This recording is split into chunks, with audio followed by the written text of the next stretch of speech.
নবীজি বলেন, আমি তোমাদের ব্যাপারে সবচেয়ে বেশি ভয় পাই তোমরা ছোট শিরিকের মধ্যে জড়িয়ে পড়বা। ছোট শিরিক হলো রিয়া, লোক দেখানো, ইবাদত করা। তোমাদের ব্যাপারে আমি সবচেয়ে বেশি ভয় পাই তোমরা ছোট শিরিক করবা, লোক দেখানো, ইবাদত করবা। এই ছোট শিরিক যারা করবে, কিয়ামতের ময়দানে আল্লাহ তাআলা তাদেরকে বলবেন, ইয়াকুলুল্লাহু আযজা ওয়া জাল্লা ইয়াউমাল কিয়ামাহ ইযহাবু ইলাল্লাযীনা কুনতুম তুরাউনা ফিদ দুনিয়া। কিয়ামতের মাঠে আল্লাহ রিয়াকারীদেরকে বলবেন, তোমরা যাও, দুনিয়াতে যাদেরকে দেখানোর জন্য ইবাদত করতা তাদের কাছে যাও। ফাহাল তাজিদুনা ইনদাহুম জাযাআ। আল্লাহ তাআলা কিয়ামতের ময়দানে বলবেন, ইযহাবু ইলাল্লাযীনা কুনতুম তুরাউনা ফিদ দুনিয়া, যাদেরকে দেখানোর জন্য ইবাদত করতা তাদের কাছে যাও। যাওয়ার পর দেখো, ফানজুরু হাল তাজিদুনা ইনদাহুম জাযাআ, তালাশ করে দেখো তাদের কাছে কোনো প্রতিদান পাও কিনা। দুনিয়াতে যাদেরকে দেখানোর জন্য ইবাদত করেছো তাদের কাছে গিয়ে প্রতিদান তালাশ করো, দেখো পাওয়া যায় কিনা।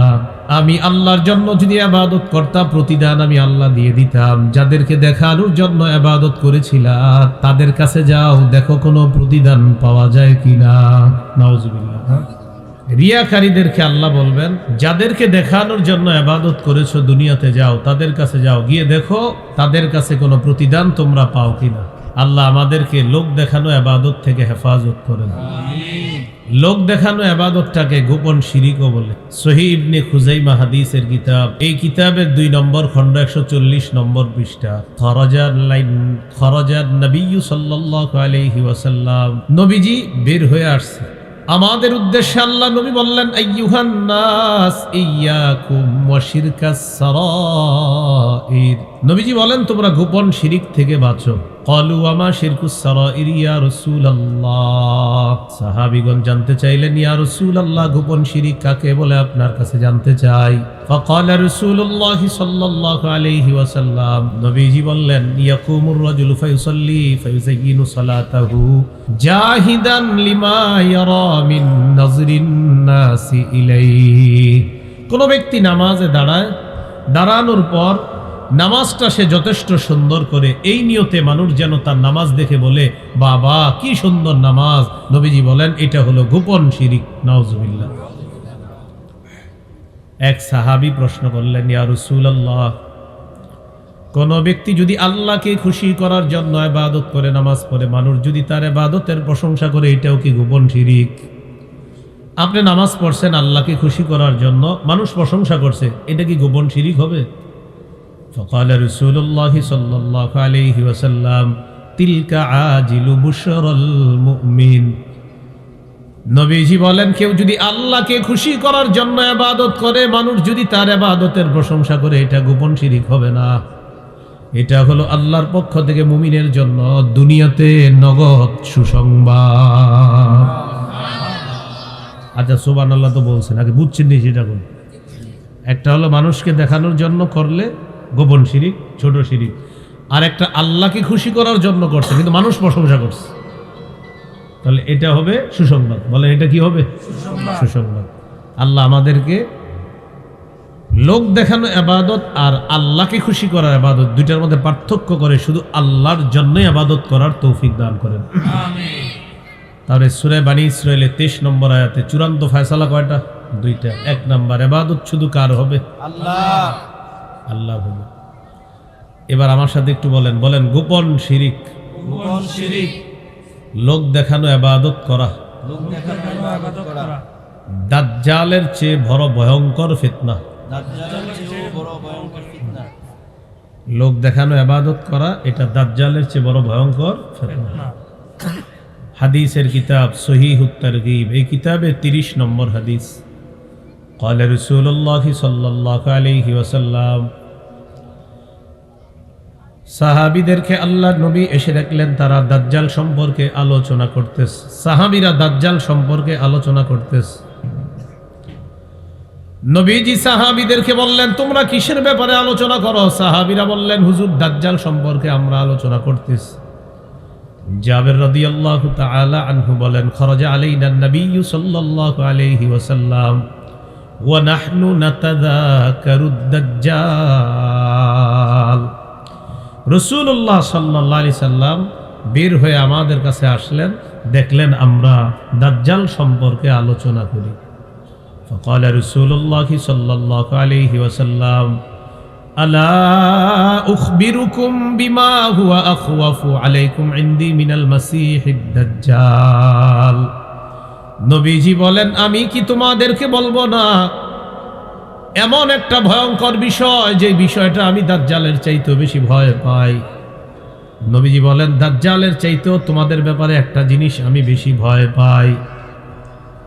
নবীজি বললেন, সেই জিনিসটা হলো আশিরকুল খফিয়ু, গোপন শিরিক করা দাজ্জালের চেয়ে বড় ভয়ঙ্কর। নাউজুবিল্লাহ। কি শিরিক করা? গোপন লোক দেখানো ইবাদত করা, এটা দাজ্জালের চেয়ে বড় ভয়ঙ্কর। আল্লাহ আমাদেরকে লৌকিকতা মুক্ত ইবাদত, শুধু আল্লাহর জন্য যেন ইবাদত করতে পারি, আল্লাহ তৌফিক দান করেন। তাহলে সবক দুইটা, চূড়ান্ত ফয়সালা দুইটা। এক নাম্বার, ইবাদত হবে শুধু আল্লাহ। দুই নাম্বার, ওয়াবিল ওয়ালিদাইনি ইহসানা, পিতা মাতার প্রতি সদ আচরণ করবা, এটা দুই নাম্বার। পিতা মাতার নাফরমানি করা যাবে না, এটা আল্লাহর চূড়ান্ত ফয়সালা। পৃথিবীতে যতদিন বেঁচে থাকবেন আল্লাহর শুকরিয়া আদায় করবেন, এজন্য যে আল্লাহ আপনাকে দুনিয়াতে এনেছেন। আর মা বাবার প্রতি কৃতজ্ঞ থাকবেন, এজন্য যে মা বাবার মাধ্যমে দুনিয়াতে আল্লাহ আপনাকে এনেছেন। আর এই দোনোজনের প্রতি কৃতজ্ঞ থাকার কথাটা, এটাও আল্লাহর হুকুম। সুবহানাল্লাহ। তাহলে বলেন, আল্লাহর শুকরিয়া আদায় করবেন, এই হুকুমটাও কার? আল্লাহ। মা বাবার শুকরিয়া আদায় করবেন, এই হুকুমটাও কার? আল্লাহ। আল্লাহ। সূরা লোকমানের 14 নম্বর আয়াতে আল্লাহ বলেন, ওয়াসাইনাল ইনসানা বিওয়ালিদাইহি হামালাতহু উম্মুহু ওয়াহনান আলা ওয়াহনিন ওয়া ফিসালুহু ফি আমাইন আনিশকুর লি ওয়া লিওয়ালিদাইক। আল্লাহ তাআলা বলেন, আমি মানুষকে হুকুম করলাম মানুষ যেন তার পিতা মাতার সেবা করে, তাদের আনুগত্য করে। মা তার সন্তানকে পেটে ধারণ করেছে কষ্টের পর, কষ্ট সহ্য করে। আল্লাহ বলেন, যেহেতু আমি আল্লাহ তোমাকে দুনিয়াতে আনলাম, অতএব আনিশকুরলি, আমার শুকরিয়া আদায় করো। ওয়ালি ওয়ালিদাইক, এরপর আল্লাহ বলেন, তুমি তোমার মা বাবার শুকরিয়া আদায় করো। আয়াতের মধ্যে আল্লাহ তাআলা হুকুম করলেন দুইটা। এক নাম্বার, আমি আল্লাহ তোমাকে দুনিয়াতে আনলাম, তাই আনিশকুরলি, আমি আল্লাহর শুকরিয়া আদায় করো। দুই নাম্বার, তোমার মা বাবার মাধ্যমে তুমি দুনিয়াতে আসছো, ওয়ালি ওয়ালিদাইক, পিতা মাতার প্রতি কৃতজ্ঞ থাকবা। তাহলে সারা জীবন পিতা মাতার প্রতি কৃতজ্ঞ থাকতে হবে, মা বাবার প্রতি সদাচরণ সবাই যেন করতে পারি, আল্লাহ তৌফিক দান করেন। সহিহ মুসলিমের হাদিস 2549 নম্বর হাদিস। এই হাদিসের মধ্যে আসছে, যা রাজুলুন ইলা নবিয়্যিল্লাহি সাল্লাল্লাহু আলাইহি ওয়াসাল্লাম, এক ব্যক্তি রাসূলুল্লাহ সাল্লাল্লাহু আলাইহি সাল্লামের কাছে আসছে। আসার পর আল্লাহ নবীকে বললেন, উবাইউকা আলাল হিজরাতি ওয়াল জিহাদ ইয়া রাসূলুল্লাহ। হুজুর, আমি আপনার কাছে আসছি জিহাদের বায়াত হওয়ার জন্য আর হিজরতের বায়াত হওয়ার জন্য আমি আপনার কাছে আসলাম। নবীজি ওই সাহাবীকে বললেন, হাল মিন ওয়ালিদাইকা আহাদুন হাইয়ুন, তোমার মা বাবার দুইজনের মধ্যে কেউ জিন্দা আছে কিনা? সাহাবী জবাব দিলেন, বালকি মাহুমা, হুজুর দুইজনেই জিন্দা আছে। নবীজি বললেন, তোমার মা বাবার দুইজনের কেউ জিন্দা আছে? সাহাবী বললেন, দুইজনেই জিন্দা। فقال رسول الله صلى الله عليه وسلم, নবীজি বললেন, ফারজি' ইলা ওয়ালিদাইক ফাহসিন সুহবাতাহুমা, যাও তুমি তোমার মা বাবার কাছে ফিরে যাও, তাদের প্রতি সদাচরণ করবা। এই সদাচরণ করার মাধ্যমে আল্লাহর কাছ থেকে পরিপূর্ণ প্রতিদান নিয়ে নাও। পিতা মাতার প্রতি সদাচরণ করো, আল্লাহর কাছ থেকে প্রতিদান কামাই করো। সহিহ বুখারীর বর্ণনা 3004 নম্বর হাদিস। এক ব্যক্তি রাসূলুল্লাহ সাল্লাল্লাহু আলাইহি সাল্লামের কাছে এসে অনুমতি চাইলেন জিহাদ করবে। জাআ রাজুলুন ইলা রাসূলিল্লাহি সাল্লাল্লাহু আলাইহি ওয়াসাল্লাম ফাস্তাযানাহু ফিল জিহাদ। এক ব্যক্তি আল্লাহ রাসূলের কাছে আসলেন, আসার পর জিহাদের অনুমতি চাইলেন। জিহাদের অনুমতি চাওয়ার পর আল্লাহ রাসূল তাকে বললেন, আহাইয়ুন ওয়ালিদা, তোমার মা বাবার দুইজনের কেউ জিন্দা আছে কিনা? সাহাবী জবাব দিলেন, হুজুর আমার মা বাবা দুইজন জিন্দা আছে। নবীজি বললেন, ফাফিহিমা ফাজাহিদ, তুমি তোমার মা বাবার সেবা করার মাধ্যমে জিহাদ করো, জিহাদের ফজিলত কামাই করে নাও। মা বাবা আছে? জি আছে। যাও তাদের সেবা করার মাধ্যমে তুমি জিহাদ করো। তাদের সেবা করলে আল্লাহ তোমাকে জিহাদের সওয়াব দান করবে। মুসনাদে আহমদ হাদিসের কিতাব 15538 নম্বর হাদিস। এই হাদিসের মধ্যে আছে এক সাহাবীর নাম জাহিমা। কি নাম? বলেন জাহিমা। এটা একজন সাহাবীর নাম। আন্না জাহিমাতা আতা রাসূলুল্লাহি সাল্লাল্লাহু আলাইহি ওয়াসাল্লাম। জাহিমা নামে এক সাহাবী রাসূলুল্লাহ সাল্লাল্লাহু আলাইহি সাল্লামের কাছে আসছে। আসার পর রাসূলুল্লাহ সাল্লাল্লাহু আলাইহি সাল্লামকে বললেন, হুজুর আমি আপনার কাছে আসছি। কেন আসছো? আরাদতু আন আগজুয়া ওয়া ক্বাদ জিতুকা আস্তাশীরুকা ইয়া রাসূলুল্লাহ। ইয়া রাসূলুল্লাহ, আমি জিহাদের নিয়ত করেছি, আপনার কাছে আসছি পরামর্শ করার জন্য। হুজুর আপনার কাছ থেকে পরামর্শ চাই, আমি জিহাদ করব কিনা? ফাকালা রাসূলুল্লাহ সাল্লাল্লাহু আলাইহি ওয়াসাল্লাম, হাল লাকা মিন উম্মিন, তোমার মা আছে কিনা? তোমার আম্মা আছে?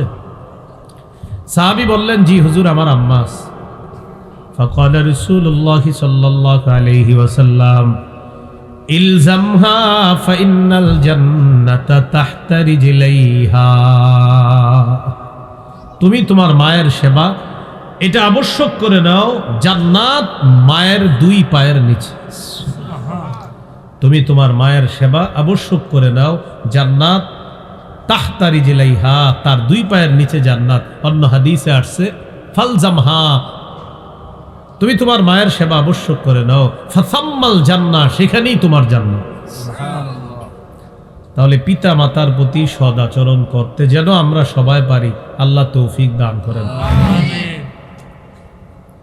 এবার একটু আমার সাথে বলেন, বলেন পিতা মাতা যদি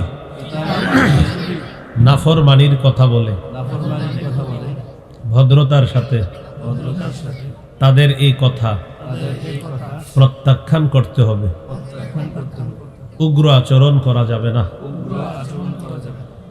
আপনার মা বাবা আপনাকে নাফরমানি করতে বলছে, নাফরমানি করার কথা বললেও মা বাবার সাথে উগ্র আচরণ করা যাবে না, তাদের নাফরমানি করা যাবে না। সূরা লুকমানের 15 নম্বর আয়াতে আল্লাহ বলেন, وَإِنْ جَاهَدَاكَ عَلَىٰ أَن تُشْرِكَ بِي مَا لَيْسَ لَكَ بِهِ عِلْمٌ فَلَا تُطِعْهُمَا। তোমার মা বাবা যদি তোমাকে বাধ্য করে আমি আল্লাহর সাথে শিরিক করার জন্য, ফালা তুতিআহুমা, মা বাবার এই কথাটা তুমি মানবা না। এখন কথা হলো না মানতে গিয়ে আচরণ কেমন করবেন? ওয়াসাহিবহুমা ফিদ দুনিয়া মা'রুফা, যতদিন দুনিয়াতে থাকবা তাদের সাথে সৎ ভাব বজায় রাখবা, সুন্দর আচরণ করবা তাদের সাথে। কি শিখলাম? মা বাবা শিরিক করতে বললে এই কথাটা প্রত্যাখ্যান করতে হবে উগ্রতার সাথে না ভদ্রতার সাথে? ভদ্রতার সাথে। আল্লাহ বলে দিলেন, ফালা তুতিআহুমা, মা বাবার কথা মানবা না যদি শিরিকের কথা বলে। ওয়াসাহিবহুমা ফিদ দুনিয়া মা'রুফা, যতদিন দুনিয়াতে থাকবা তাদের সাথে সৎ আচরণ করবা। আল্লাহ আমাদের সকলকে পিতা মাতার প্রতি যেন আমরা সৎ আচরণ করতে পারি। তারা নাফরমানির কথা যদি বলেও কখনো উগ্র আচরণ নয়, বরং ভদ্রতার সাথে এই নাফরমানিমূলক কথা প্রত্যাখ্যান করতে হবে। নবীজির একজন সাহাবী নাম সাদ রাদিয়াল্লাহু তাআলা, তিনি মুসলমান হলেন। তার আম্মা অমুসলিম। সাদ রাদিয়াল্লাহু তাআলা আনহুর মা তাকে বললেন, তুমি ইসলাম ছেড়ে দাও। সাদ রাদিয়াল্লাহু তাআলা জবাব দিলেন, অসম্ভব। মা বললেন আল্লাহি লা আতআমু তাআমান ওয়ালা আশরাবু শারাবা হাত্তা আমুতা আও তাকফুরা বিমুহাম্মাদিন সাল্লাল্লাহু আলাইহি ওয়াসাল্লাম। সাদ রাদিয়াল্লাহু তাআলা আনহুর মা বললেন, তুমি যদি ইসলাম না ছাড়ো হয়তো আমি মারা যাব, না হয় মুহাম্মদকে তুমি অস্বীকার করবা। এটা যদি তুমি না করো আমি খানাও খাবো না, পানিও পান করব না। দুইটা অপশন, হয় আমি মারা যাব, না হয় তুই মুহাম্মদ সাল্লাল্লাহু আলাইহি সাল্লামকে অস্বীকার করবি। নাউজুবিল্লাহ। এই দুই অপশন, হয় আমি মারা যাব, না হয় তুমি তাকে অস্বীকার করবা। যদি না করো আমি খাবো না, পান করব না। মা ছেলেকে বলতেছে। তো জানেন তো ছেলে মাকে কত ভালোবাসে, মহব্বত করে। সাদ রাদিয়াল্লাহু তাআলা টেনশনে পড়ে গেলেন, কি করব এখন। আল্লাহ তাআলা সূরা আনকাবুতের ৮ নম্বর আয়াত নাজিল করে দিলেন। সুবহানাল্লাহ। ওয়া ইন জাহাদাকা লিতুশরিকা বি মা লাইসা লাকা বিহি ইলমুন ফালা তুতি'হুমা। তোমার মা বাবা যদি তোমাকে বাধ্য করে আমি আল্লাহর সাথে শিরিক করার জন্য, ফালা তুতি'হুমা, মা বাবার এই কথাটা তুমি মানবা না। আয়াত নাজিল হওয়ার পর সাদ রাদিয়াল্লাহু তাআলা আন তার মাকে ভদ্রতার সাথে জানায় দেয়, আম্মা আপনি যদি 100 বার মৃত্যুবরণ করেন, আবার আপনি জিন্দা হন, আবার আপনি মৃত্যুবরণ করেন, যদি এইভাবে আপনি 100 বারও জান ফিরে পান, আমি আমার রবকে অস্বীকার করতে পারবো না। আমি মুহাম্মদ সাল্লাল্লাহু আলাইহি সাল্লামকে অস্বীকার করতে পারবো না। ভদ্রতার সাথে বলছে। আবার বলছি, বলেন তো মা বাবা নাফরমানির কথা বললে উগ্রতার সাথে প্রত্যাখ্যান করবে? কিভাবে? ভদ্রতার সাথে প্রত্যাখ্যান করতে হবে। আল্লাহ কথাটা মনে রাখার তৌফিক দান করেন। এই হলো আপনার পিতা মাতার প্রতি সদ আচরণ করা। করবো তো ইনশাআল্লাহ। এরপর আল্লাহ কি বলে দেখেন, ইম্মা ইয়াবলুগান্না ইনদাকাল কিবারা আহাদুহুমা আও কিলাহুমা। তোমার মা বাবার দুইজনের একজন অথবা দুইজন যদি তোমার কাছে বার্ধক্যে উপনীত হয়, তোমার মা বাবার দুইজনের একজন অথবা দুইজনই যদি তোমার কাছে বার্ধক্যে উপনীত হয়, ফালা তাকুল্লাহুমা উফিন, তাদেরকে উফ শব্দটাও বলবা না। বলেন কি বলবো না? উফ। সবাই কি বলবো না? উফ। এবার আমার সাথে 3টা কথা বলবেন। বলেন, মা বাবার সামনে উফ বলবো না, বিরক্তি প্রকাশ করব না, বিরক্তি সূচক কোন শব্দ মুখে আনবো না। এই হলো ফালা তাকুল্লাহুমা উফিন। মনে রাখবেন, ফালা তাকুল্লাহুমা উফিনে 3টা কথা মনে রাখবেন। উফ শব্দ বলবো না, বিরক্তি প্রকাশ করব না, বিরক্তি সূচক কোনো শব্দ মুখে আনবো না। এই হলো ফালা তাকুল্লাহুমা উফিন, উফ বলবা না। দেখেন, মা বাবা বৃদ্ধ বৃদ্ধা হয়ে গেলে এক কথা বারবার বলতে পারে, হতে পারে এরকম এক কথা বারবার বলবে। ওই আপনার অনেক সময় স্মৃতি কাজ করে না, তা আপনাকে বারবার বললেও আপনি বিরক্তি প্রকাশ করবেন না, বিরক্তি সূচক কোনো শব্দ মুখেও আনবেন না। কেন? আপনি ছোটবেলায় এক কথা 100 বার বলছেন, আপনার আব্বা আম্মা বিরক্ত হয় নাই। তাই এই বৃদ্ধ বৃদ্ধা হওয়ার পর এক কথা বারবারও যদি বলে আপনি বিরক্তি প্রকাশ করবেন না, আপনি বিরক্ত হবেন না, আপনি উফ শব্দ বলবেন না। পাশের রুমে আপনার আব্বা ঘুমায়, বৃদ্ধ মা বাবা তারা ঘুমাচ্ছে, রাতের বেলা শীতকাল, প্রচন্ড শীতে কাশি শুরু হয়ে গেছে মুরব্বী মানুষের। এখন আপনি বললেন থুর আর ভাল লাগে না, এটা বলবেন না। এই থুর বলবেন না, উফ বলবেন না, বিরক্তি প্রকাশ করবেন না, বিরক্তি সূচক কোনো শব্দ আপনি মুখে আনবেন না। আল্লাহ আমাদেরকে কথাগুলা মনে রাখার তৌফিক দান করেন।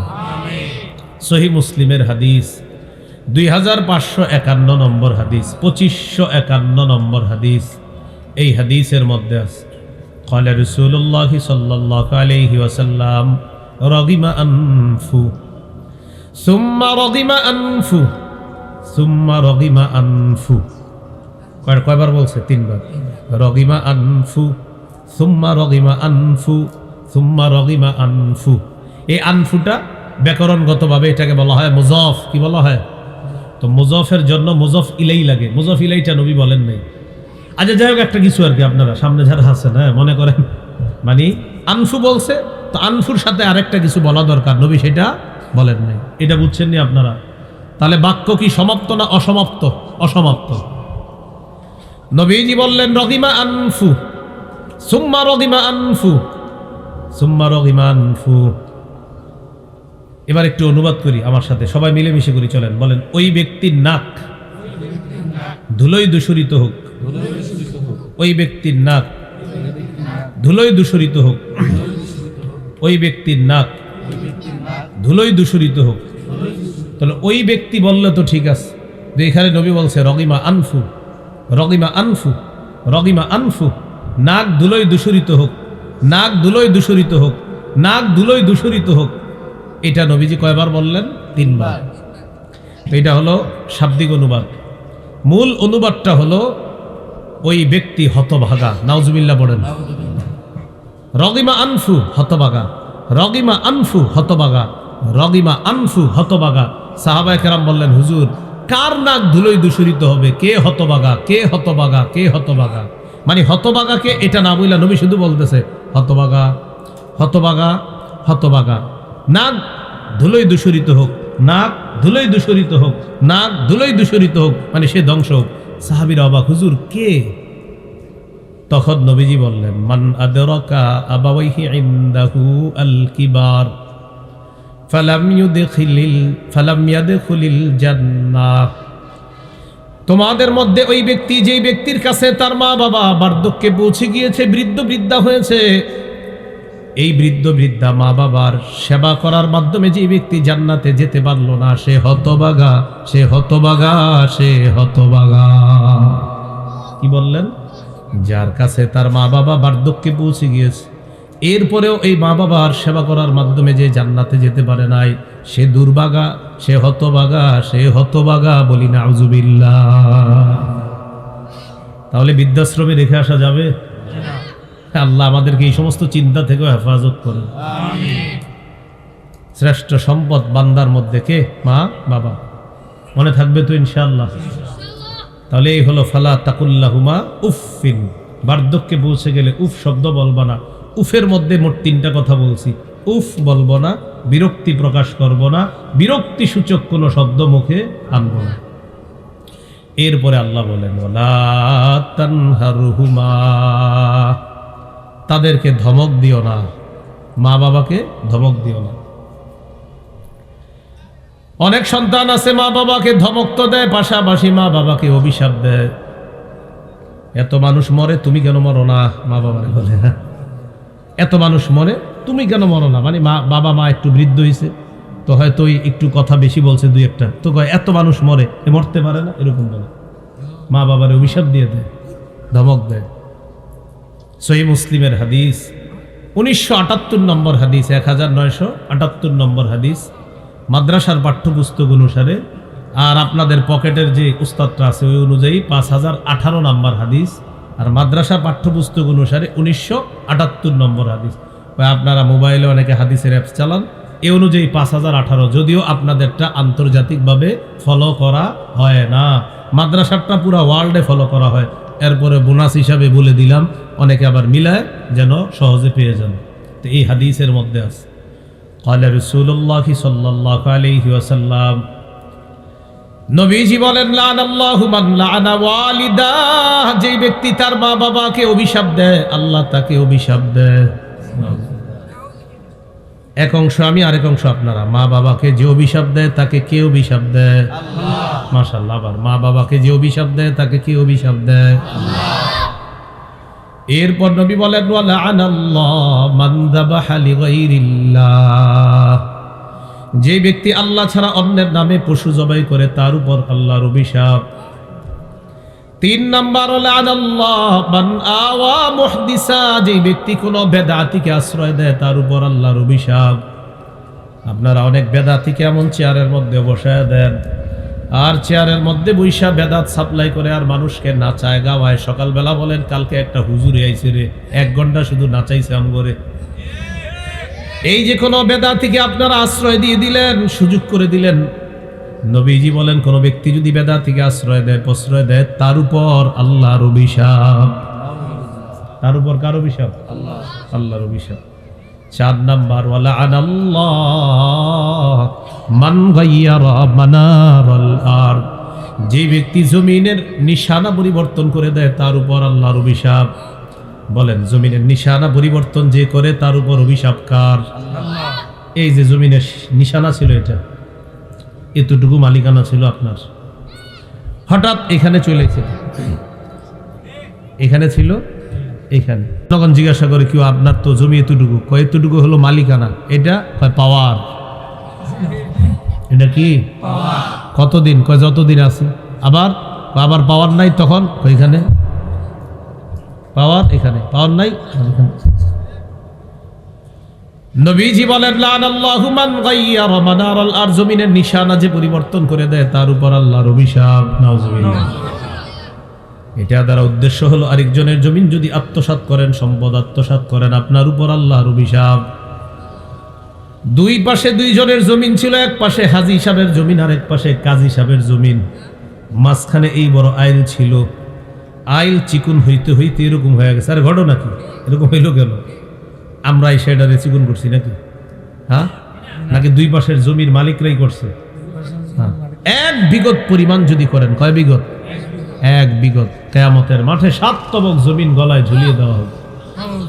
সহিহ বুখারী 2453 নম্বর হাদিস। রাসূলুল্লাহ সাল্লাল্লাহু আলাইহি সাল্লাম বলেন, মান যালামা কিদা শিবরিম মিনাল আরদ তুবিকাহু ইয়াউমাল কিয়ামাতি মিন 7 আরদিনা, কেউ যদি অন্যায়ভাবে এক বিগত সম্পদ আত্মসাৎ করে, তার গলায় 7 তবক জমিন ঝুলিয়ে দেওয়া হবে। আল্লাহ আমাদেরকে হেফাজত করেন। মূল আলোচনায় চলে আসি। বলেন, মা বাবাকে যে অভিশাপ দেয়, মা বাবাকে যে অভিশাপ দেয়, আল্লাহ তাকে অভিশাপ দেয়। মা বাবাকে ধমক দেওয়া যাবে না, তাদেরকে অভিশাপ দেওয়া যাবে না। অনেক সময় অনেক সন্তান মা বাবারে অভিশাপের উপযুক্ত বানায়, মানে অভিশাপ সে নিজে দেয় না, কিন্তু মা বাবারে অভিশাপ খাওয়ায়। একটা হলো নিজে অভিশাপ দেয়, আরেকটা হলো সে অভিশাপ খাওয়ায়। এটা কিভাবে? এটাও বুখারীতে আসছে। সহিহ বুখারীর 5973 নম্বর হাদিস। এই হাদিসের মধ্যে আছে রাসূলুল্লাহ সাল্লাল্লাহু আলাইহি সাল্লাম বলেন, কিছু মানুষ তার মা বাবাকে অভিশাপ দেয়। সাহাবীরা বললেন, ইয়া রাসূলুল্লাহ কাইফা ইয়ালানুর রাজুলু, কোন ব্যক্তি তার মা বাবাকে কিভাবে অভিশাপ দেয়? কাইফা ইয়ালানুর রাজুলু আবাহু, কিভাবে তার মা বাবাকে অভিশাপ দেয় কোন মানুষ আপনার কাছে জানতে চায়। এবার আমার দিকে সবাই তাকান। নবীজি বলেন, ইয়াসুব্বুর রাজুলু আবার রাজুল ফায়াসুব্বু আবাহু ওয়া উম্মাহু, তোমাদের মাঝে এক ব্যক্তি আরেকজনের বাবাকে গালি দেয়, ওই ব্যক্তি পাল্টা তাকে তার মা বাবাকে গালি দেয়। তোমাদের মধ্যে এক ব্যক্তি তার মা বাবাকে গালি দেয়, সে পাল্টা তোমার মা বাবাকে গালি দেয়। এর মানে তোমার মা বাবাকে গালিটা তুমি খাওয়াইলা, এটাই হলো তুমি তোমার মা বাবারে অভিশাপের যোগ্য বানাইলা। তুমি যদিও অভিশাপ দাও নাই, আরেকজনকে কেন গালি দিলা? গালি দেওয়ার কারণে সে তোমার মা বাবাকে গালি দিয়ে দিছে। তাহলে কি শিখলাম? আপনি আব্দুর রহমানকে যদি গালি দেন, ও যদি পাল্টা আপনার মা বাবা তুলে গালি দেয়, কেমন যেন আপনার মা বাবাকে গালিটা আপনি খাওয়াইছেন। আল্লাহ আমাদেরকে হেফাজত করেন। তাহলে কি শিখতেছি? 1 নাম্বার, উফ বলা যাবে না। 2 নাম্বার, ধমক দেওয়া যাবে না। ধমক দিবেন না, রাগের চেহারা কখনো করবেন না। মা বাবার দোয়া যেমন কবুল হয়ে যায়, তাদের বদদোয়াও কবুল হয়ে যায়।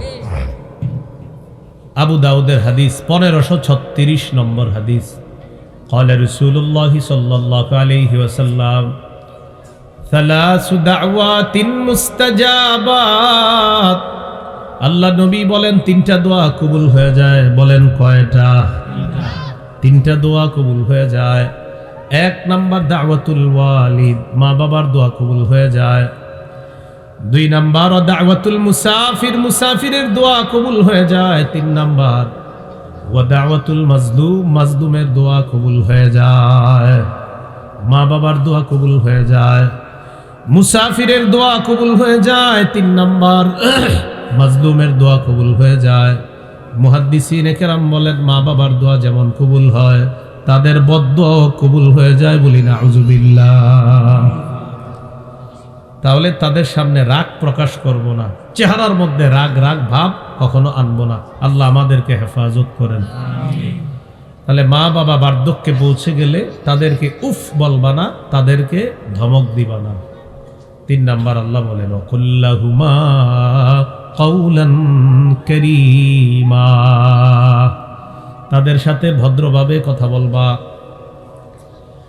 অনেকদিন পর আপনি ঢাকা থেকে বাড়িতে আসছেন, আপনার বৃদ্ধ বাবা বৃদ্ধা মা আপনার সামনে বসবে, পানের বাটা নিয়ে বসবে আর পান খাবে আর আপনার সাথে গল্প করবে, আপনারে বলবে আর কি, বাবা আমাদের পুকুরটা এই, আমাদের জমিটাই, মানে আপনারে যেগুলো বলতেছে আপনি সব জানেন, এরপরেও বলতেছে আপনি কিন্তু সব জানেন ঘটনাগুলা, যে বাবা ওই পুকুরটাই করতে হবে, জমিনটাই করতে, আপনি কিন্তু জানেন। তো জানার পরেও আপনার আব্বা আম্মা যদি বলে, চেহারায় কোনো বিরক্তি আনবেন না, বলবেন জি আব্বা জি, গুরুত্ব দিয়ে শুনবেন, মানে আপনি বুঝাবেন আপনার আব্বাকে খুব দাম দিতেছেন, আম্মাকে খুব দাম দিতেছেন, গুরুত্ব দিয়ে কথাগুলা শুনতেছেন, আপনি রবের পক্ষ থেকে রহমত কামাই করতেছেন, মা বাবার দোয়া কামাই করতেছেন। আপনি কিন্তু জানেন যিনি বলতেছে, আব্বা এবার বললেন না, আব্বা হয়েছে তো জানি তো, না না ওই অনেকদিন পরে পাইছে তো আপনারে, শহর থেকে আসছেন, এই জন্য পানের বাটা নিয়ে বইসা দেখবেন আপনারে অনেকক্ষণ বলতে থাকবে, বলবে এইটা ওইটা, আপনি সব বলবেন হ্যাঁ হ্যাঁ জি আম্মা জি আব্বা। আপনি অনেকগুলা কথা আছে এমন যে কথাগুলো অত দামিও না, কিন্তু আপনি বুঝাবেন আপনার আব্বার কথাটা আম্মার কথাটা খুব দাম সহকারে শুনতেছেন, মন দিয়ে শুনতেছেন, এই কাজটা করতেছেন, দোয়া কামাই করতেছেন, দোয়া কামাই করতেছেন। তো আল্লাহ বললেন নকুল্লাহুমা কওলান কারীমা, পিতা মাতার প্রতি সদাচরণ করবা। ওয়াকফিদ লাহুমা জানাহাদ-দুল্লি মিনার রাহমা, মা বাবার সামনে দয়ার ডানা বিছিয়ে দিবা, রহমতের ডানা বিছিয়ে দিবা, দয়ার ডানা তাদের সামনে বিছিয়ে দিবা। ওয়াকুর রব্বিরহামহুমা কামা রব্বায়ানি সগীরা, সব সময় দোয়া করবা, হে আমার রব ইরহামহুমা কামা রব্বায়ানি সগীরা, আমার মা বাবা যেমন শৈশবে আমার প্রতি লালন পালন করেছে, আমাকে দেখাশোনা করেছে, আল্লাহ মেহেরবানি করে আমার মা বাবার প্রতিও আপনি দয়া করেন। জীবিত মা বাবা যারা তাদের জন্য এই দোয়া করবেন, মৃত মা বাবা যারা তাদের জন্য এই দোয়া করবেন, আল্লাহ তৌফিক দান করেন। আবু দাউদের হাদিস 2880 নম্বর হাদিস, 2880 2880, قال رسول الله صلى الله عليه وسلم إذا مات الإنسان انقطع عنه عمله إلا من ثلاثة, নবীজি বলেন মানুষ যখন মারা যায় তার আমলের সুযোগ বন্ধ হয়ে যায়, তিনটা বাকি থাকে। এক নাম্বার ইল্লা মিন সাদাকাতিন জারিয়া, এক নাম্বার সদকা জারিয়া, এটা বাকি থাকে। দুই নাম্বার আও ইলমিন ইউনতাফাউ বিহি, এমন ইলম যে ইলমের মাধ্যমে আরেকজন উপকৃত হয়, যে ইলমের মাধ্যমে উপকৃত হওয়া যায়, যে বিদ্যার মাধ্যমে উপকৃত হওয়া যায়, এমন বিদ্যা। যেমন বলেন তো আপনারা উফ বলবো না, এখানে কয়েকটা কথা বলছিলাম, উফ বলবো না মানে বিরক্তি প্রকাশ করব না, আর বিরক্তি সূচক কোনো শব্দ বলবো না। এই যে একটা বিদ্যা আপনি শিখলেন, আমি মারা যাওয়ার পরে এটা চর্চা করলেন, যে আরিফ নামে একজনে এই কথাটা বলছিল, আপনারা চর্চা করছেন।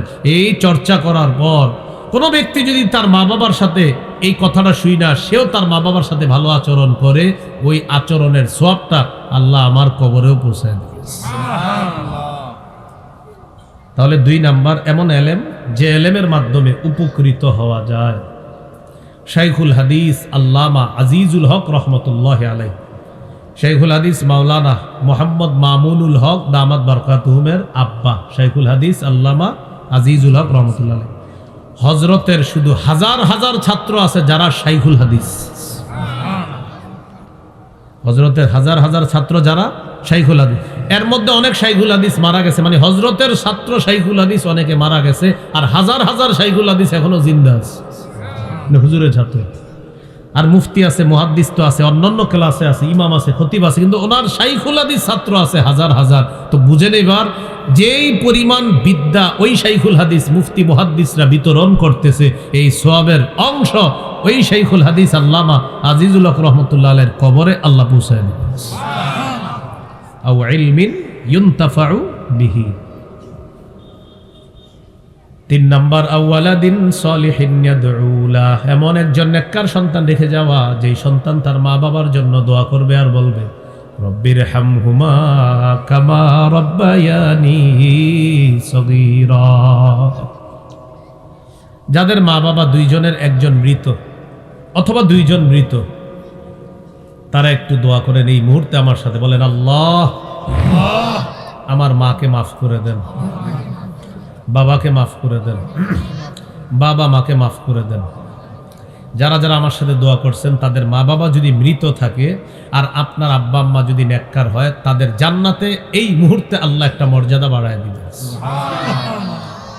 আল্লাহ ফায়সালা করে জান্নাত যখন দিবেন, আমরা যে দোয়াটা করলাম এই কারণে তার একটা মর্যাদা বাড়বে। তাহলে একবার দোয়া করলাম, কয়বার মর্যাদা বাড়লো?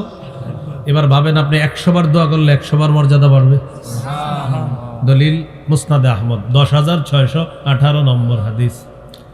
قال رسول الله صلى الله عليه وسلم إن الله لا يرفع الدرجة للعبد الصالح في الجنة। নিশ্চয় আল্লাহ তাআলা নেককার বান্দার মর্যাদা জান্নাতের মধ্যে বাড়ায় দেয়, নেককার বান্দার মর্যাদা জান্নাতের মধ্যে বাড়ায় দেয়। নেককার বান্দার মর্যাদা যখন আল্লাহ তাআলা বাড়ায় দেয়, বাড়ানোর পর ওই ব্যক্তি আল্লাহ তাআলাকে বলবে, আল্লাহ জান্নাতের মধ্যে আমার মর্যাদাটা আপনি কেন বাড়িয়ে দিলেন? আল্লাহ বলবেন, বিইস্তিগফারি ওয়ালাদিকা লাকা, তোমার সন্তান তোমার জন্য আমার কাছে ক্ষমা প্রার্থনা করেছে। তোমার সন্তান যতবার আমার কাছে তোমার জন্য ক্ষমা প্রার্থনা করেছে, আমি আল্লাহ ততবার প্রতিটা দোয়ার বিনিময়ে তোমার একটা মর্যাদা বাড়ায়া দিলাম। তাহলে কি পরিমাণ দোয়া করা দরকার, হ্যাঁ, মৃত মা বাবার জন্য। আজকে ফজিলতটা শুনলেন, তাহলে আজকে থেকে কোনোদিনও মা বাবার জন্য দোয়া করা মিস করবেন না। মনে থাকবেন ইনশাআল্লাহ, একদিনও মিস করবেন না, ভুলেও মিস করবেন না। মা বাবার জন্য দোয়া করা, যতবার দোয়া ততবার মর্যাদা, যতবার দোয়া ততবার মর্যাদা। আল্লাহ আমাদেরকে কথাগুলোর উপর আমল করার তৌফিক দান করেন। মা বাবার পক্ষ থেকে সদকা করবেন, মৃত মা বাবার পক্ষ থেকে যদি সদকা করেন এটাও আল্লাহ কবুল করবেন। একটা বুদ্ধি করবেন, আপনার আব্বা আম্মা মৃত, আপনার দৈনিক 10 টাকা সদকা করার সামর্থ্য আছে, 10 টাকা মনে করেন, আপনি 2 ভাগ করবেন, 5 টাকা 5 টাকা।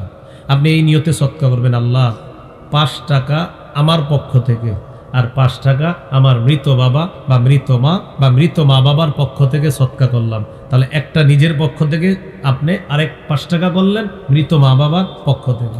কথা হলো কবুল হবে কিনা দলিলের আলোকে জানতে হবে। সহিহ বুখারী 1388 নম্বর হাদিস। এক সাহাবী রাসূলুল্লাহ সাল্লাল্লাহু আলাইহি সাল্লামের কাছে আসছে, আসার পর বললেন, ইন্না উম্মি উকতুতিলাত নাফসুহা, হুজুর আমার আম্মা হঠাৎ মারা গেছে, আমার আম্মা হঠাৎ মারা গেছে।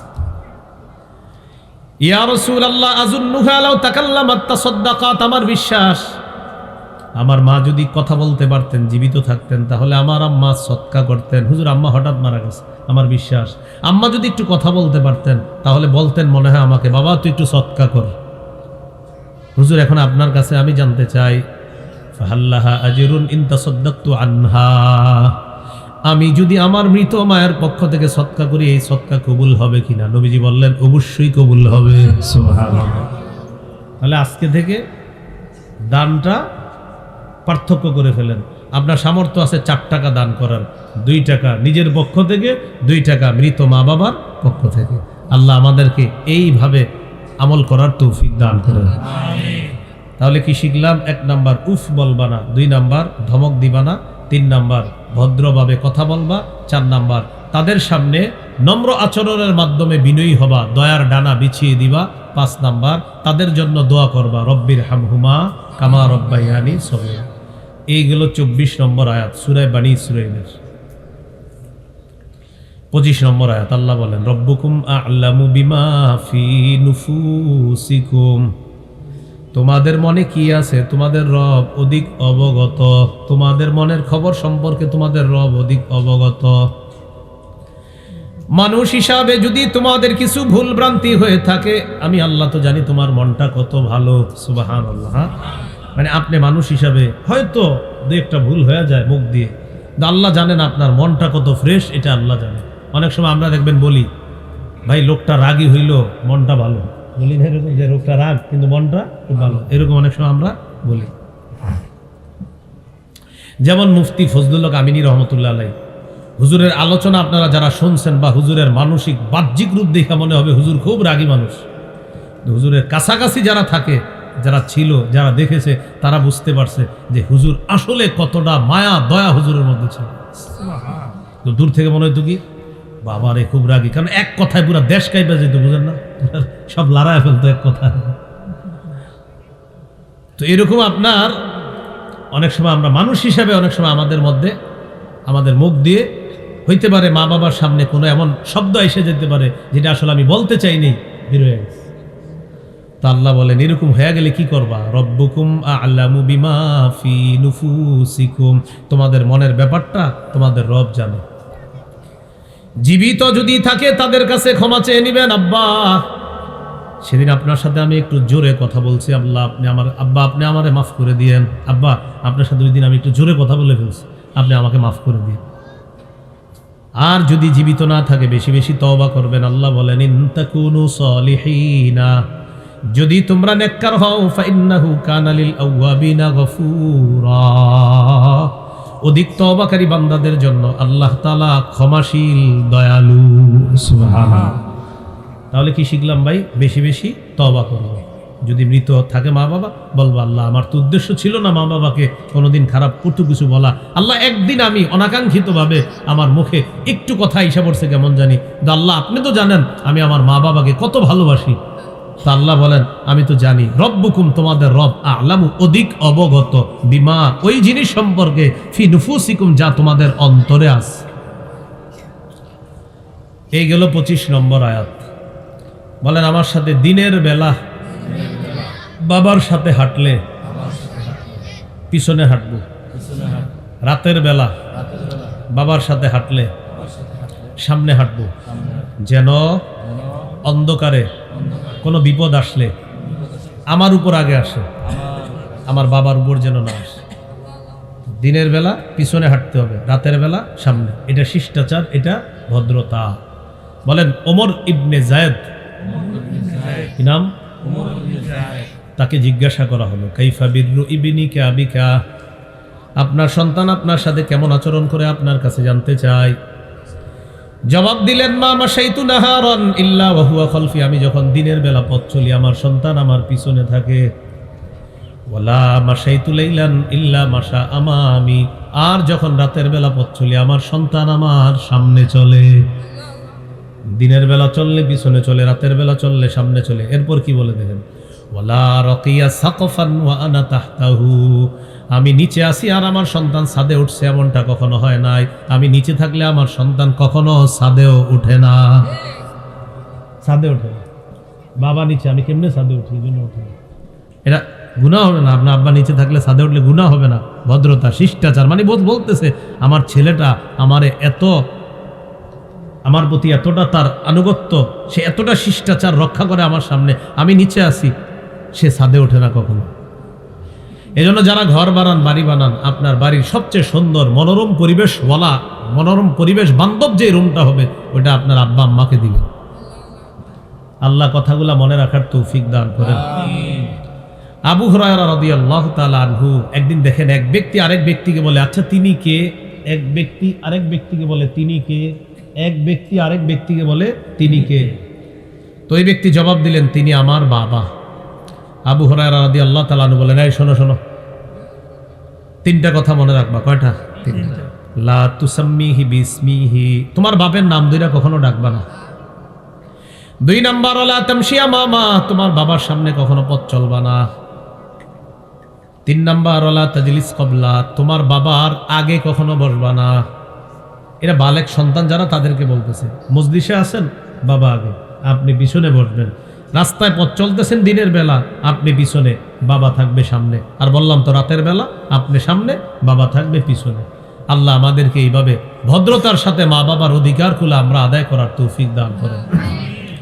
26 নম্বর আয়াত, ওয়া আতিদাল কুরবা হাক্কাহু ওয়াল মিসকিন ওয়া ইবনাস সাবিল ওয়া লা তুবাদদির তাবদীরা, নিকটাত্মীয়র হক আদায় করো।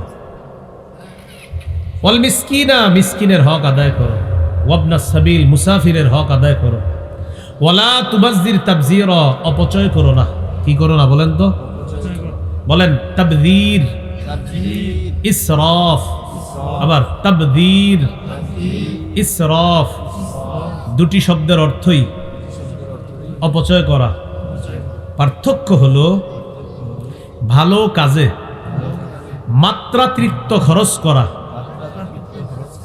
আবার ভালো কাজে পরিমাণের চেয়ে বেশি খরচ করা ইসরাফ। পরিমাণের চেয়ে বেশি খরচ করা কি ইসরাফ। হ্যাঁ, পরিমাণের চেয়ে বেশি খরচ মানে ভালো কাজে আপনি পরিমাণ এতটুকু, কিন্তু আপনি আরো বেশি দিতেছেন, শুধু মাত্রা অতিরিক্ত কোনো দরকার ছিল না। তাহলে মাত্রাতিরিক্ত আপনি খরচ করা, এই অপচয়টার নাম হলো ইসরাফ। আবার বলছি, ভালো কাজে পরিমাণের চেয়ে বেশি অপচয় করার নাম ইসরাফ। কি বলেন তো? বেশি অপচয় করার নাম ইসরাফ। এবার বলেন, মন্দ কাজে খরচ করার নাম তাবযীর। মন্দ কাজে অপচয় করার নাম তাবযীর। ভালো কাজে পরিমাণের চেয়ে বেশি অপচয়ের নাম ইসরাফ। বলেন তো, ভালো কাজে প্রয়োজনের চেয়ে বেশি শুধু খরচের নাম ইসরাফ। আর যে কোনো কাজে, মন্দ কাজে খরচের নাম, অপচয়ের নাম তাবযীর। এই আয়াতে আল্লাহ বলছে ওয়ালা তুবাযযির, তাবযীর করবা না, অপচয় করবা না। তাহলে আমরা তো শিখে ফেলছি, অপচয় দ্বারা এখানে উদ্দেশ্য হবে যে কোনো খারাপ কাজে তুমি অপচয় করবা না। আর ইসরাফ যদি বলতো, আল্লাহ কোরআনে আছে ওয়ালা তুসরিফু, ইসরাফের কথা কোরআনে আছে, সেই জায়গায় তুসরিফু দ্বারা উদ্দেশ্য কি হবে?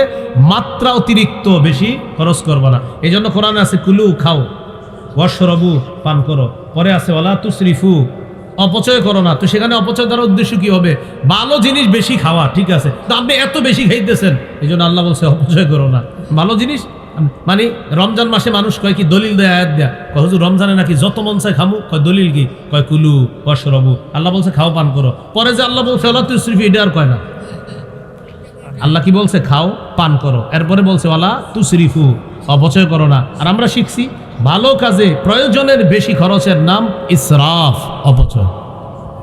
আর মন্দ কাজে যে কোনো খরচের নামে তাবযীর, অপচয়। তো কোরআনে আল্লাহ সূরা বানী ইসরাঈলে বলছে ওয়ালা তুবাদ্দির তাবদীরা, মন্দ কাজে অপচয় করবা না, খরচ করবা না, অযথা খরচ করবা না। আল্লাহ আমাদেরকে আমাদের সম্পদগুলা বৈধভাবে, হালালভাবে কাজে লাগানোর তৌফিক দান করেন, আমিন। ইন্নাল মুবাদ্দিরিনা কানু ইখওয়ানাশ শায়াতিন, অপচয়কারী হলো শয়তানের ভাই। ওয়া কানা শাইতানু লিরাব্বিহি কাফুরা, শয়তান তার রবের প্রতি অধিক অকৃতজ্ঞ। শয়তান তার রবের প্রতি অধিক অকৃতজ্ঞ। এরপরে আল্লাহ বলেন ওয়া ইম্মা তুরিদান্না আনহুম ইবতিগা রাহমাতিন মির রাব্বিকা তারজুহা ফাকুল লাহুম কাওলাম মাইসুরা। বুঝেন, আপনার নিকটাত্মীয় আপনার কাছে আসছে, আপনি কিছু দিবেন, কিন্তু এই মুহূর্তে আপনার কাছে নাই। আল্লাহ বলেন ওয়া ইম্মা তুরিদান্না আনহুম, যদি তুমি তাদের থেকে মুখ ফিরিয়ে নাও, এর মানে হলো তোমার কাছে না থাকার কারণে যদি তুমি তাদেরকে দিতে না চাও, তবে তোমার আশা আছে ভবিষ্যতে তোমার টাকা পয়সা হলে তাদেরকে দিবা। আবার বলছি ওয়া ইম্মা তুরিদান্না আনহুম ইবতিগা রাহমাতিন মির রাব্বিকা। দেখেন অনুবাদটা কিভাবে করি। যদি তুমি অভাবের কারণে তোমার আত্মীয় স্বজনদেরকে দিতে না চাও, মিসকিনকে দিতে না চাও, অসহায়দেরকে দিতে না চাও, তাহলে অনুবাদটা দেখেন, যদি তুমি তুরিদান্না, মুখ ফিরিয়ে নাও, আনহুম, তাদের থেকে। কেন? তোমার নিজেরই অভাব, তোমার নিজের অভাব, এজন্য তাদেরকে এখন দিবা না। এরপরে কি বলে দেখেন, ইবতিগা রাহমাতিন মির রাব্বিকা তারজুহা, তবে তুমি তোমার রবের পক্ষ থেকে রহমত কামনা করো, রবের পক্ষ থেকে রহমত কামনা। এটার দ্বারা উদ্দেশ্য হলো আল্লাহ আমি তো এখন দিতে পারতেছি না, ভবিষ্যতে টাকা পয়সা হলে ইনশাল্লাহ আমি দিব। এটা হলো রহমত কামনা করা। তাহলে দেখেন অনুবাদটা কিভাবে, এক অংশ, যদি অভাবের কারণে তুমি তাদেরকে দিতে না পারো, আবার পাশাপাশি তোমার রহমত কামনা করা উদ্দেশ্য আছে, রবের উদ্দেশ্য, মনে মনে নিয়ত আছে, আল্লাহ আজকে নাই বলে আমি দেই নাই, তবে আপনি দিলে আবার তাদেরকে দিব। তখন কি করবা? তো আপাতত দিতে পারতেছেন না, ভবিষ্যতে টাকা আসলে দিবেন, তখন করণীয় কি? আত্মীয় স্বজন আসলে, মুসাফির আসলে, পথিক আসলে, তখন আপনার করণীয়, আল্লাহ বলেন ফাকুল্লাহুম কাওলাম মাইসুরা, নরম কথা দিয়ে তাদেরকে বিদায় করে দিবা, তাদের সাথে নরম নরম কথা বলবা। এখন তো আমার সমস্যা চলতেছে, ইনশাল্লাহ 1-2 মাস পরে ব্যবসা আবার ভালো হতে পারে, তখন আবার আইসো, আল্লাহ যদি দেয় আবার দিয়ে দিব। এইভাবে নরম ভাষায় তাদেরকে বুঝাইয়া দেব। এ হলো ফাকুল্লাহুম কওলাম মাইসুরা। আমি কিন্তু আপনার অনেক বড় একটা জিনিস শর্টে বুঝাইয়া দিলাম।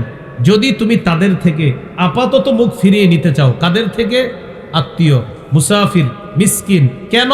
তোমার নিজেরই এখন টাকা নাই, তবে তুমি আবার রহমত কামনা করতেছো। কিভাবে? ভবিষ্যতে আল্লাহ দিলে তুমি তাদেরকে দিবা। তখন তোমার করণীয় হলো তুমি নরম ভাষায় তাদেরকে বিদায় দিবা, কিছু কথা বলে দিবা। এরপর আল্লাহ বলেন ওয়ালা তাজআল ইয়াদাকা মাগলুলাতান ইলা উনুকিকা। দেখেন নবী, আপনি আপনার হাত গলার সাথে এইভাবে গুটায় বসে থাকেন না। ওয়ালা তাজআল ইয়াদাকা মাগলুলাতান ইলা উনুকিকা, আপনি আপনার গলার সাথে আপনার হাতটা একবারে বেঁধে রাখবেন না, কৃপণতা করে। কি করে? মানে আপনার আছে অনেক, না দিব না, আমারটা কেন দিব? তো নবীর মাধ্যমে আমাদেরকে বুঝাইতেছে ওয়ালা তাজআল ইয়াদাকা মাগলুলাতান ইলা উনুকিকা, আপনি আপনার ডানের হাতটা গলার সাথে বেঁধে রাখবেন না। এরপরে কি বলে দেখেন, ওয়ালা তাবসুতহা কুল্লাল বাসতি, আবার একবারে সব দিয়ে দিয়েন না। কি বলছে? গলার সাথে হাত বাঁধবেন না, মানে কৃপণতা বশত তোমরা কেউ হাতটা এইভাবে গুটায় রাখবা না। সাথে সাথে বলে ওয়ালা তাবসুতহা কুল্লাল বাসতি, আবার একবারে সব দিয়ে দিও না। লা তাবসুতহা, তুমি প্রসার করে দিও না, তুমি একবারে বেশি দিও না। কেমন? কুল্লাল বাস্তি, সব দিয়ে দিলা, নাও সব নিয়ে যাও। আল্লাহ বলে না, কৃপণতা করে আটকায়ও রাখো না, আবার বেশি দিতে গিয়ে সব দিয়ে দিও না। বুঝে আসছি না? কারণ আপনারও তো লাগবে, আপনার ছেলে মেয়ে আছে, তাদের জন্য আপনার লাগবে। তাহলে কি বললেন? কৃপণতা করে হাতটা আটকায় রাখো না, গুটায় রাখো না, আবার দিতে গিয়ে সব দিয়ে দিও না। আল্লাহ বলে যদি আবার সব দিয়ে দেন তখন আবার সমস্যা আছে। ফাতাকুদা মালুমাম মাহসুরা, তখন আপনি নিন্দিত আর নিঃস্ব হয়ে বসে থাকবেন। নিন্দিত কেন হয় দেখেন, বুঝেন, এখানে দুইটা অংশ, একটা হলো নিন্দিত আর একটা নিঃস্ব। বলেন কয়টা? ওলামা হযরতরা, অন্যরা আপনারা একটু গবেষণা করলে বুঝে ফেলবেন আল্লাহ দুইটা কেন বলছে। নিন্দিত হয়ে বসে থাকবেন, পরে বলছে নিঃস্ব। বলেন তো নিন্দিত কেন হতে পারে? আলেমরা না অন্যরা? নিন্দিত কেন হতে পারে? না না না না, গলায় হাত গুটায় রাখার কারণে নিন্দিত। আপনি দান না করে কৃপণতা করা, এই জন্য বলছে মালুমা, নিন্দিত হবেন। আর মাহসুরও মানে নিঃস্ব, নিঃস্ব মানে সব দিয়ে দিলে নিঃস্ব হবে। কি মনে থাকবেনি? তাহলে এই যে আল্লাহ বলছে আপনি আপনার হাতটা গুটায় রাখবেন না, কৃপণতা বশত তুমি তোমার হাত গুটায় রাখবা না। এরপরে বলছে ওয়ালা তাবসুতহা কুল্লাল বাসতি, একেবারে সব দিয়ে দিও না। শেষে আবার বলতেছে যদি দিয়ে দাও আর হাত গুটায় রাখো, ফাতাকুদা মালুমা, তুমি বসে থাকবা মালুমা, নিন্দিত অবস্থায়। নিন্দিতর সম্পর্ক ওই হাত গুটানোর সাথে। মিয়া তুমি কিছু দাও না, কৃপণতা করো, এটা নিন্দিত কাজ, নিন্দনীয় কাজ। আর মাহসুরা, নিঃস্ব অবস্থায় কিভাবে সব দিয়ে দিবা, নিঃস্ব হয়ে যাবে। বুঝে আসছি? সর্বশেষ 30 নম্বর আয়াতে আল্লাহ বলে ইন্না রাব্বাকা ইয়াবসুতুর রিজকা লিমান ইয়াশাউ ওয়া ইয়াকদির, নিশ্চয় আপনার রব যাকে ইচ্ছা তাকে প্রসারিত করে দেন, প্রচুর দান করেন। ওয়া ইয়াকদির, আবার যাকে ইচ্ছা তার জন্য আল্লাহ সংকুচিত করে দেন। আপনার রব যাকে চান তাকে ব্যাপক দান করেন, আর যার জন্য চান তার জন্য সংকুচিত করে দেন। ইন্না রব্বাকা, নিশ্চয় আপনার রব, কানা বিইবাদিহি খাবীরাম বাসীরা, সব দেখেন, খাবীরা সম্যক অবগত, বাসীরা সব কিছুর খোঁজ খবর রাখেন। উলাইকা লাহুমুল আমনু ওয়া হুম মুহতাদুন, যারা ঈমান এনেছে আর ঈমানকে শিরকের সাথে সংমিশ্রণ করেনি। উলাইকা লাহুমুল আমনু, তাদের জন্যই নিরাপত্তা। ওয়া হুম মুহতাদুন, আল্লাহ বলেন তারাই হেদায়েত প্রাপ্ত। কি শিখলাম? ঈমানকে শিরকের সাথে সংমিশ্রণ করা যাবে না। তাহলে আল্লাহর চূড়ান্ত ফয়সালা, ইবাদত শুধু করতে হবে আল্লাহর, ইবাদতে শিরিক করা যাবে না। সূরা কাহাফের 110 নম্বর আয়াত, মানে সূরা কাহাফের একদম শেষ আয়াতটা হলো 110 নম্বর আয়াত। সূরা কাহাফের আয়াত 110টা, তার মানে শেষ আয়াত 110 নম্বর আয়াতে আল্লাহ বলেন ফামান কানা ইয়ারজু লিকা রাব্বিহি ফালইআমাল আমালান সালিহা ওয়ালা ইউশরিক বিইবাদাতি রাব্বিহি আহাদা, যে ব্যক্তি তার রবের সাক্ষাৎ কামনা করে, ফালইআমাল আমালান সালিহা, সে যেন নেক কাজ করে, ওয়ালা ইউশরিক বিইবাদাতি রাব্বিহি আহাদা, সে তার রবের ইবাদতে যেন কাউকে শরীক না করে, অংশীদার না বানায়। তাহলে ইবাদত হবে শুধু কার? আল্লাহ। মানুষ বিভিন্ন কিছুকে উপাস্য বানিয়ে ইবাদত করা, এটা আল্লাহ শিরিক বলেছেন। মুসা আলাইহিস সালামের জাতি বাছুরকে উপাস্য বানিয়ে শিরিক করেছে। আল্লাহ তাআলা এই ব্যাপারে সূরা বাকারার 54 নম্বর আয়াতে বলেন, ইয়া কওমি ইন্নাকুম যালামতুম আনফুসাকুম বিত্তিখাদিকুমুল ইজলা, হে আমার সম্প্রদায়, তোমরা বাছুরকে উপাস্য হিসাবে গ্রহণ করার মাধ্যমে নিজেদের প্রতি তোমরা জুলুম করেছো। তাহলে এখানে বাছুরকে উপাস্য বানানো এটা শিরিক। আল্লাহ আমাদেরকে এই শিরিক থেকে হেফাজত করেন। আমিন। লোক দেখানো ইবাদত করা ছোট শিরিক, গোপন শিরিক।